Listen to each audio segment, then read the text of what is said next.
ଆରେ ଆମ ଗାଁରୁ ସମସ୍ତେ କୁଆଡେ ଯିବାକୁ ବାହାରିଛ କି ରେ? ଆରେ ଆମେ ସମସ୍ତେ କାଲି ପୁରୀ କି ଯାଉଛୁ ରଥଯାତ୍ରା ଦେଖିବା ପାଇଁ। କଣ ଗାଁ ଲୋକ ସମସ୍ତେ ପୁରୀ ଯାଉଛ? ଆଉ ଭଲ ହେଲା, ଆଉ ଆମକୁ ବି ସାଙ୍ଗରେ ନେଇଯିବ ଆଉ କଣ। ଆରେ ଆମେ ଯେତିକି ଲୋକ ହେଲୁଣି ସେଥିରେ ତ ଗାଡି ଫୁଲ ହେଇଯିବ, ତମ ପାଇଁ ଜାଗା କାଇଁ? ଦେଖ ବା ଗାଁଟା ସାରା ଲୋକ ଯାଉଛନ୍ତି, ଆମକୁ ଟିକେ ନବା ପାଇଁ ତାଙ୍କର ଜାଗା ହଉନି। ଓ ହେଲେ ତମକୁ କାଇଁ ଥାଙ୍ଗଲେ ନବୁ? ବନଭୋଜିକୁ ଯାଇ ତ ନାଚ କୀର୍ତ୍ତନ କରିଥିଲ, ହେଇଥିଲେ ମନ ବୁଝିଲାନି ଯେ ପୁଣି ଏବେ ଦିବାକୁ ବାହାରିଲି ତ। କାଲିଲେ ଜାଗା ଥିଲେ ବି ତୁମ ମାନଙ୍କୁ ଆମ ଥାଙ୍ଗଲେ ତମେ ନବୁ। ଓ ହଉ ନିଅ ବା, ଆମକୁ କଣ ଯାଇ ଆସିନି ନା ଆମେ ପୁରୀ ଦେଖିନୁ? ଏଇ ଚାଲରେ ବାଧିଆ ଯିବା, ଟ୍ରେନ ଯାଉଛି, ଆମେ ଆମ ଗ୍ରୁପ ଟ୍ରେନରେ ଚାଲିବାନି, ଚାଲେ।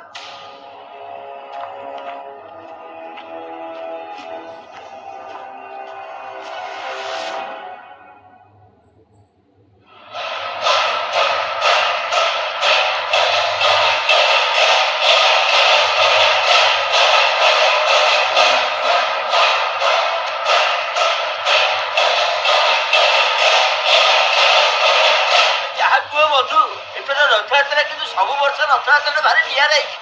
ଦେଖୁନୁ ଭକ୍ତ ମାନଙ୍କ ଭିଡ କେମିତି ଧୀରେ ଧୀରେ ବଢିବାରେ ଲାଗିଛି। ମାଲିକ ସବୁ ସେଇ ମହାପ୍ରଭୁଙ୍କ ଇଚ୍ଛା, ତାଙ୍କରି ଭକ୍ତି ଆଉ ପ୍ରେମ ହିଁ ତ ଭକ୍ତ ମାନଙ୍କୁ ବିଶ୍ୱର କୋଣ ଅନୁକୋଣରୁ ଏଠାକୁ ଟାଣି ଆଣୁଛ। ଆଉ ସେଇ ଲକ୍ଷ ଲକ୍ଷ ଭକ୍ତ ମାନଙ୍କୁ ଦେଖା ଦେବା ପାଇଁ ମହାପ୍ରଭୁ ନିଜେ ମନ୍ଦିର ଛାଡି ବଡ ଦାଣ୍ଡରେ ବିରାଜ କରିଛନ୍ତି। ଆରେ ହଁ, ସବୁ ସେଇ କାଳିଆର ଇଚ୍ଛା ହେଲା। ହଉ ହଉ ଚାଲନ୍ତୁ, ଗଜପତି ମହାରାଜ ଆସିଲେଣି, ବର୍ତ୍ତମାନ ଛେରା ପହରା ଆରମ୍ଭ ହବ। ଚାଲରେ।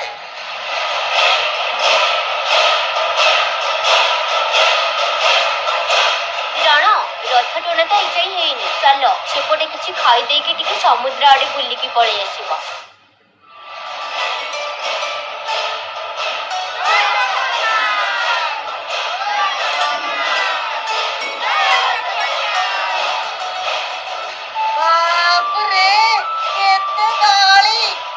ଇଏ ପରା ବିଶ୍ୱ ପ୍ରସିଦ୍ଧ ରଥଯାତ୍ରା, ଏବେ ତ କିଛି ଗହଳି ହେଇନି, ଆଗକୁ ଆହୁରି ହବ ଦେଖିବ।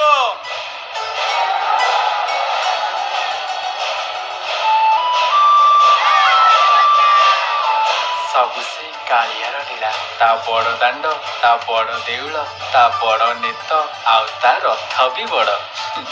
ହେଲେ ଭାଇ ତମେ ମାନେ ଠାକୁରଙ୍କ ବେଶରେ କାହିଁକି ଆସିଛ?